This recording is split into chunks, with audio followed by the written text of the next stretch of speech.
মহারাজ বীরবিক্রম কিশোর মাণিক্য বাহাদুরের ১১৮তম জন্মবার্ষিকী উপলক্ষে বটতলা রাজশ্মশানে শ্রদ্ধার সঙ্গে পালিত হল জন্মদিনের কর্মসূচি। এদিন মহারাজার প্রতি শ্রদ্ধা জানান রাজ পরিবারের তরফে রাজকুমারী প্রজ্ঞা দেবী।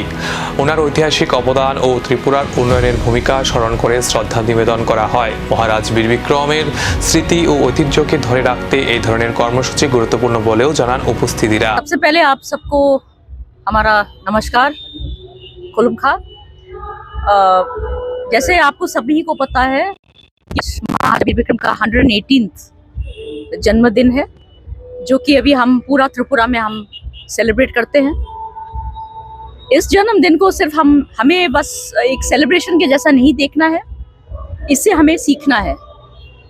महाराजा बीरबिक्रम ने जो त्रिपुरा के लिए किया, वो त्रिपुरा के एक मॉडर्न महाराजा थे, visionary and an architect of modern Tripura. उन्होंने जो किया हमारे स्टेट के लिए और इंडिया के लिए, वो हमें सबको जानना चाहिए। महाराजा बहुत कम उम्र में राजा बने। उनका जो फादर थे महाराजा बीरेंद्र किशोर माणिक्य, वो भी अपने में एक बहुत महान महाराज थे। महाराजा बीरेंद्र किशोर का भी देहांत सिर्फ 39 ईयर्स में हुआ और महाराजा बीरबिक्रम बहुत कम उम्र में 15 साल की उम्र में एक राजा बन चुके हैं। মহারাজ বীরবিক্রমের স্মৃতি আজও জীবন্ত। শ্রদ্ধায় তাকে স্মরণ করল রাজ পরিবার।